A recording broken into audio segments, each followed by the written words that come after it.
Hi, this is Sarah. Today I wanted to talk to you about 5 simple steps to strengthen your inner guidance. Are you ready to move out of indecision and move forward with your life? As a professional energy worker, many people think I have a superpower.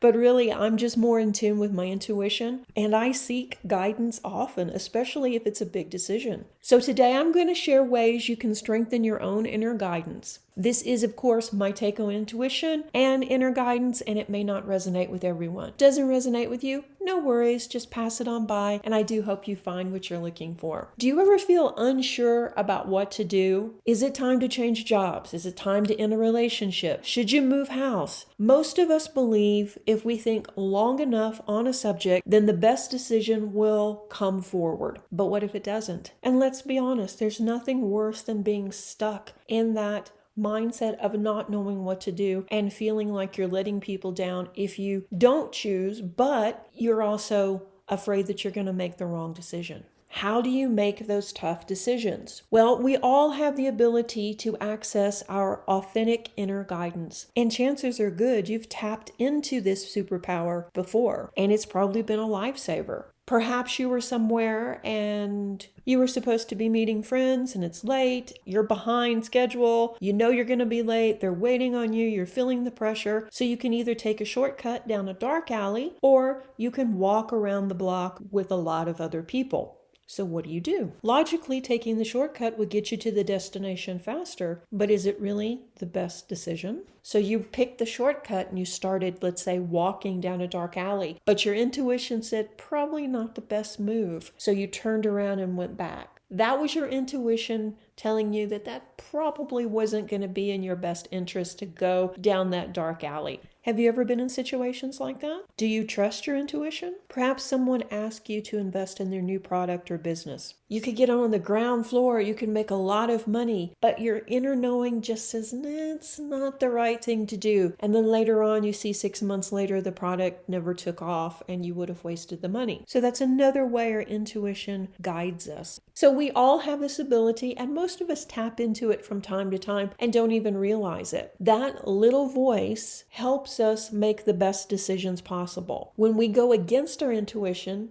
don't we usually regret it too? So we all have that little voice that tries to communicate with us from time to time. Unfortunately, we often shut it down because it isn't logical or it isn't telling us what we want to hear. For instance, going back over to the example of walking down the dark alley, that would be the quickest way to the destination. Makes sense, get it, go. But our intuition still says no. As children, that voice is usually loud. But by the time we're adults, we drown it out with distractions, overthinking, and then over time, we lose touch with it. But the good news is you can reconnect and even strengthen your intuition and tap into your inner guidance when it's needed. Your inner guidance will lead you to the best action steps that will then lead you to the best outcomes for all situations. So here are some simple techniques you can start using today to strengthen your inner guidance. Meditate for a few minutes each day. You know how good meditation is for you. It's great in calming anxiety, great for strengthening your immune system. I could go on and on and on about all the benefits of meditation. But here's the deal. One big characteristic of inner guidance is that it's a soft, quiet voice. It doesn't yell, it doesn't scream to be heard. So it can be very challenging to notice it if our minds are busy ruminating over the past, worrying about the future, going over a grocery list of regrets. So meditation is a great way to clear the mind and make room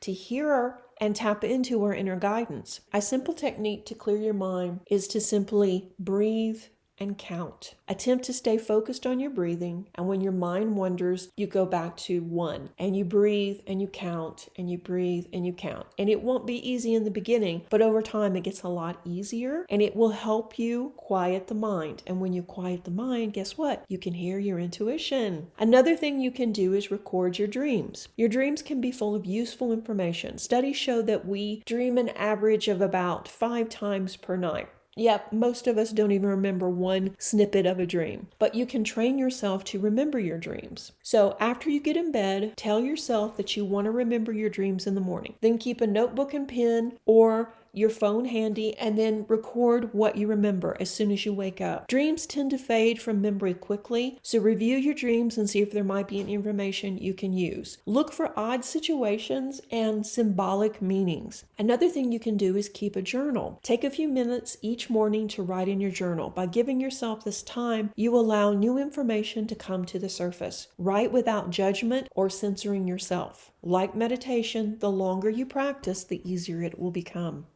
You can also tap into your inner guidance by connecting with your angels and your guides. The surest way to shut down your intuition is to never follow it. Start using it in easy situations. This could be as simple as taking a walk and asking your spirit guide or your angels which direction you should go. Should you turn left or should you turn right? Let your guides know that you're listening and responding to them. Then you will start connecting with them more and more over time, and it will be easier to understand the messages that they're trying to give you. While tapping into the wisdom of your spirit guides and your angels may not actually be tapping into your own inner guidance, it is tapping into the guidance of the universe. We are connecting on a higher plane, which is also very valid. A lot of people feel more comfortable asking for help from their spirit guides and angels rather than their higher self. If this makes more sense to you, then definitely try this method. Something else you can do is work with an oracle deck. Find a deck that resonates with you and ask a question and pull a card. Read the guidebook for meaning. Also look at the card, look at the image. What can you deduce from the picture? Also try asking for guidance surrounding your situation and then pull 5 cards.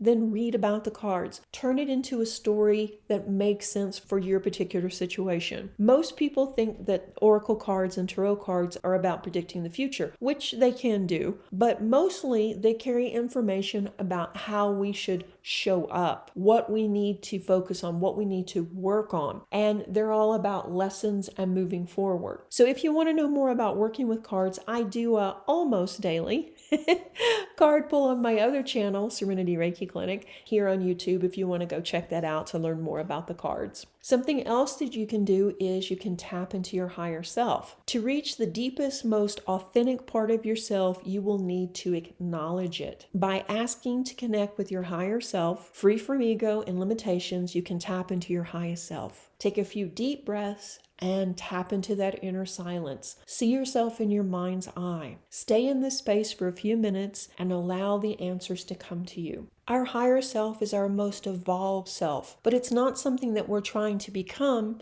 because it already exists. It's just tapping into it. That knowledge is always there and it's always available to us. All we have to do is make an effort to connect with it. And there's one other thing when we're talking about inner guidance that I want to share. When seeking guidance, no matter what the source, whether it is from your spirit guide, an oracle deck, from meditation, always set your intentions and include, may this work for the highest good of all, or I invite the answer for my highest good, harming none. When we announce a clear statement like that, we signal the universe and the mind that we're ready to move out of self-serving, ego-driven thinking, and we seek to manifest from a higher vibration, a higher intention. While we may want these outcomes from the situation, we want to ensure that it's done in a way that's good for all parties involved. For instance, if you're thinking about taking a new job and it may require you to move your family across the country, while the job may be good for you, would the situation be equally good for your family? So before asking that question, include that